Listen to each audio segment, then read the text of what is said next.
ગોંડલ નાગરિક બેંકમાં chairman vice ચેરમેનની વરણી કરવામાં આવી।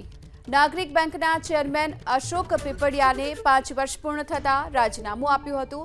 ત્યારે ગોંડલ નાગરિક બેંકના ચેરમેનની અધ્યક્ષતામાં જનરલ બોર્ડની બેઠક મળી અને આ જનરલ બોર્ડમાં ચેરમેન તરીકે કિશોરભાઈ કાલરિયાની વરણી કરવામાં આવી છે। આ સાથે જ આ જનરલ બોર્ડમાં વાઇસ ચેરમેન તરીકે ઓમદેવસિંહ જાડેજાની વરણી કરવામાં આવી છે। નવા ચેરમેન અને વાઇસ ચેરમેનને સભાસદ અને ડિરેક્ટરોએ શુભેચ્છા આપી। અમારા ચેરમેન અશોકભાઈ પીપળિયા અને વાઇસ ચેરમેન ભાઈ શ્રી ગણેશભાઈ આ બંને પદનો ત્યાગ કરી અને એક દરેક માણસને નાના કાર્યકર્તાને તક મળે એ માટે આજે ચેરમેન અને વાઇસ ચેરમેનની અમારી બંનેની નિમણૂક કરી છે।